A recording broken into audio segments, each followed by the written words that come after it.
of us in each of our areas of practice, and now looking at our little pond at the שמגר Center for Digital Law and Innovation that is hosting this event today, I can say that we still care about interdisciplinary research of law and computer science. We still care about training students to the future of AI, law and policy.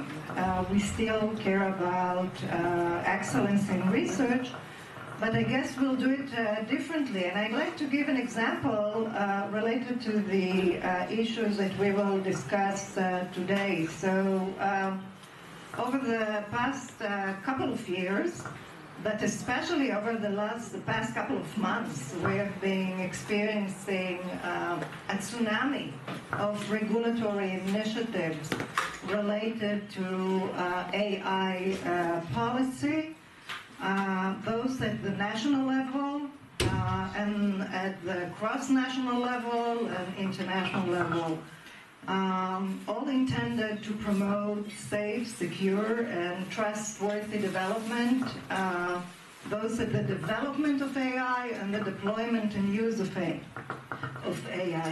Just to name a few, so the OECD AI principles are still from 2019, the UNESCO recommendation on AI ethics 2021. But just over the past few months, we had the US AI executive order. Hopefully we'll hear more about that.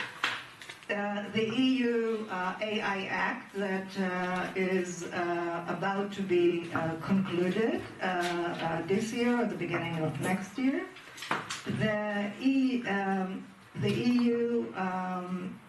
the Council of Europe AI Treaty in 2024 is forthcoming.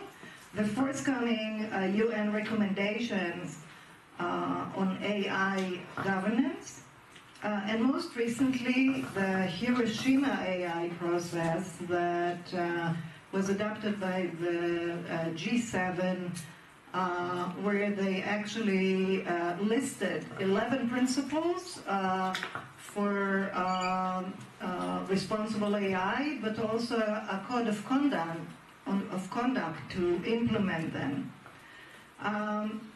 These principles include commitments to safety and security, but also to some social harms. So to prevent harmful bias and discrimination, to do their best to prevent threats to democratic values, to promote human rights. But how are these beautiful principles are to be implemented? We all agree that these principles are important, but often disagree what their meaning is. If there is one lesson to be drawn from this shameful failure of existing international bodies to apply their own principle to obvious violations of human rights, is that unless we have a procedure of implementing these principles, the abstract principles, to some agreed upon standard, or that we have a way of ensuring that there is some agreed upon process for applying these principles, these words remain empty and cannot guarantee some of these important values that we want to promote.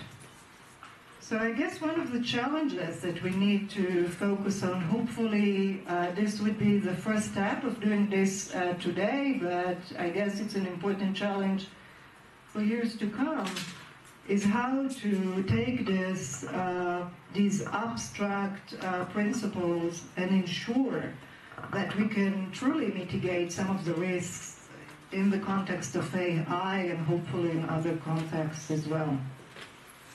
I guess there is no better expert to lead the discussion on that than Professor Ellen Goodman.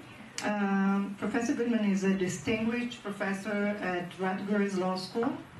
She's a graduate of Harvard Law School and an expert on information law and policy. Over the past 2 years, She served at the Biden administration as a senior advisor for algorithmic justice at National Telecommunication and Information Administration, at the U.S. Department of Commerce, where she was responsible for developing the federal government approach to AI and risk opportunities. And I'm really thrilled that you're here. This is not obvious. I think Yishai said it's a special taste to come here during this time of the year, but I'm sure that we're all grateful for this visit. Thank you. Thanks, Niva and Yishai.